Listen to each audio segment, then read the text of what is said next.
Our next question I want to ask Mark first. And Mark, what suggestions do you have to improve the Sonoma County workforce? Well, I can go on this question for days, but I'm going to keep it brief. I think there's an incredible book I read 2 years ago called Shop Classes Soul Crafts by Matthew Crawford. I don't know how many of you have read that book. But if you work within Sonoma County education, I think it's important that you pick up this book and understand what this two-time PhD has to say about this idea. And that's the idea of we made a critical error in the late 80s by focusing on teaching our children that a college education is the only measure of success. And that is simply an inaccurate philosophy, and it's created a lot of the problems that we see today. 70% of young people in this county don't have college education, and that's not a bad thing. In fact, that's a fine thing, because a lot of the things that, especially in my career, the only thing that happened that in the coffee industry was that a bunch of young entrepreneurs in the late 80s saw that nobody under the age of 50 was drinking coffee. And we took a dying industry and we revitalized it and made it so trendy that now if you're over 50, you feel like you're not hip enough to drink coffee. And we've turned it on its head. And I'm approaching 50 and not that far away, so I'm feeling it already. Half of my clients, are way too hip for me. But that kind of entrepreneurial spirit is happening in other areas that are considered dead industries. And I'm going to give you two that I'm absolutely obsessed on. And mark my words, if anybody does write anything down here, that these are the two next Starbucks companies. The first one is the traditional men's barbershop, the shave shop.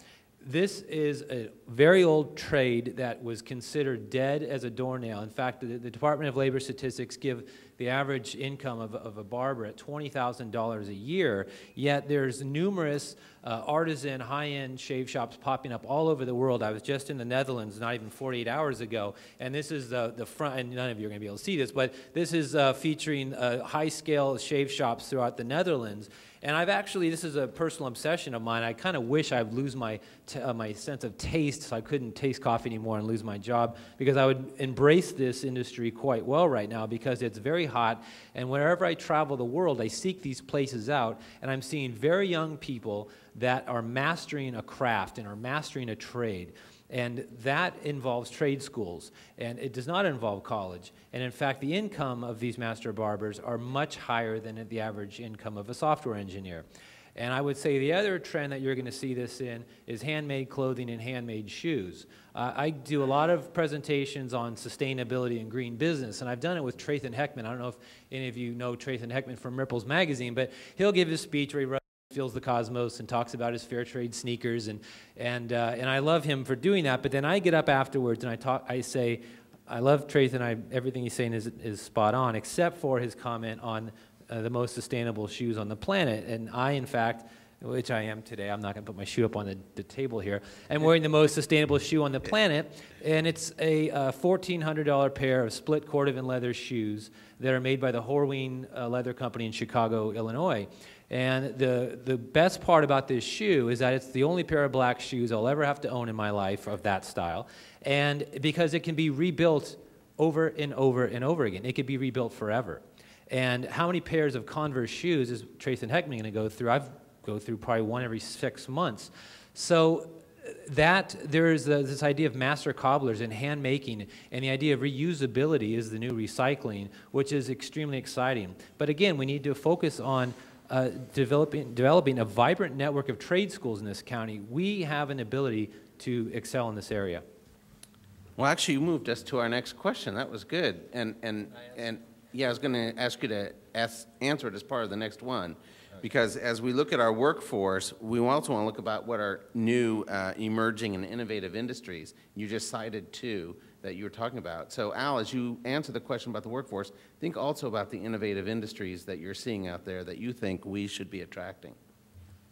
Well, I think the existing seeds of intellectual capital are pretty much here in the North Bay, from even social networking, software, telecom, biotech, biomed, medical devices. I think there's machine shops, we're going from CAD and CAM to 3D printing. That's a real innovative new area. We have some seeds of stem cell research down in Marin County. And many companies in Marin move northward. We're covering animation is another area, in many versions of software for companies, from database to Autodesk, which is probably going to be the leader in 3D eventually. But I think the most important aspect of workforce development and education is linking your education, your advanced education beyond high school, to the needs of the companies in the community and those companies you want to attract to the area. And I think even nationally, 3 or 4 points in our unemployment rate is due to a mismatch between the jobs that are available and the education of the workforce.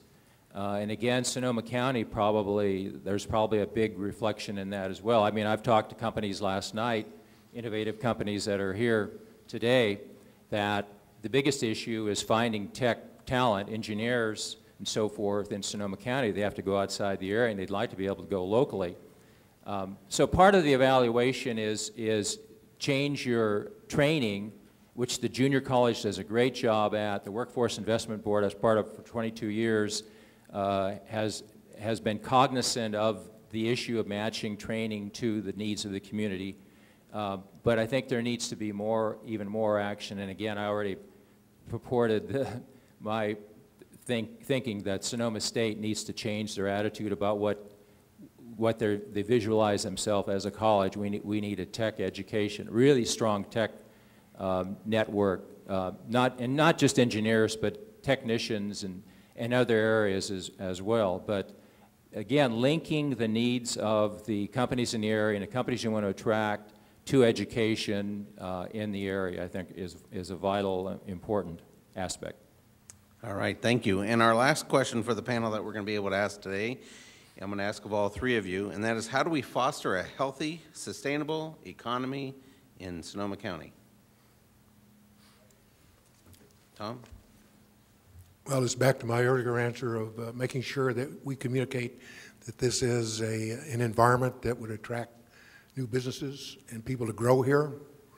The major companies that are located here now, a high percentage of the job creation is going elsewhere. It has not been Sonoma County, whether it's Malaysia or Canada or whatever. How do we improve that?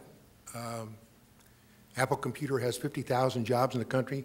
We've got 1 million people in China building their products. That tells me there's a change in the skill set that's needed. And I think we need to focus on retraining, and we need to focus on the match between the outcome of the educational system and what this new, what I call virtual digital economy is going to look like. Thank you. Mark? I would agree to some extent that we need, what we need to do is assess who we have living here, what their level of education and skill sets are, and create an environment that allows opportunity for them to thrive here. I think there was a huge mistake made policy-wise that we wanted to be telecom of the North, and we simply don't have those types of people living here. If we were to land a significant telecom or telecom companies to come to this area, they're going to most likely import their employees from outside the area, which is not going to help us, it's going to hurt us. I think, thankfully, most of us have stopped drinking that Kool-Aid and have moved on, but I do think we need to create real incentives to lure companies to our area. I mean, I was on a panel, I think it was the Innovation Council, where I heard this story of Medtronic. They were being lured by Dublin, Ireland. This is back when Dublin had an economy. And they were being offered a $50,000 tax break per employee that they hired. The Dublin was willing to build a technical college to satisfy the needs of that company, and there was all other types of tax breaks going on. You can't say no to offers like that. And no matter how hard we tried here during the time that Amy's Organics was looking to open a plant up in Medford, Oregon, it was virtually impossible for us to match the incentives that the state of Oregon had decided to offer companies to attract more sustainable and organic and green businesses to that state. We have to find a way to be much more aggressive at incentivizing businesses to come here. Okay, thank you. And Well, Al? I'll have to differ with you, Mark, on that. I think Fair enough. telecom is very much a part of our economy, and the whole base since 1985, Optolink with Don Green, led to a whole rift of companies by Lee and Build and Rousseau and so forth. We have a strong intellectual base, and that, while some companies have gone out of the area and some have gone under, there's others that are taking their place in new areas. So telecom is a big part of our education, of our companies. And that's one of the things I want to touch on, is that at the Workforce Investment Board for 22 years, we always had a representative from Hewlett-Packard and then Agilent. And I think in the 22 years I was there, we were able to attract one startup guy to come aboard. And there's always a big absence, except today, and I was encouraged last night by meeting some of the young tech executives like Joe Adams and so forth. But who doesn't come to the table, who's not here today, who should be, are the top executives of all our tech companies. From the new ones, Radiance, Enphase, to the older ones, Calix, Cyan, the list is very long. We need the top guys in the tech community to be part of this process. Now, how do you get them to the table? I don't know. You have to elicit them and entice them, and I think it should be the Board of Supervisors at the top of the heap who make an effort to reach out to those tech guys, because they are the real talent. The Hatfields and Webleys and Rousseaus, they know everybody in the industry, and they can attract other like-minded companies and executives and peoples. And also, they have the clout to back off some of these regulations that stifle us. So, you know, we have about 75% of the talent and the entrepreneurs and the people that want to make change in this county at this table. But the other 25% is the part that we've got to get here to help us with some of the planning and building and bringing in and fostering healthy sustainable economy by bringing in other companies. I think the green initiatives and so forth are pretty well underway. A lot of companies, Akina, Solar, Real Goods, et cetera, we have a lot of that going on. We have new green standards. Cal Green is now adopted by the county and by the cities.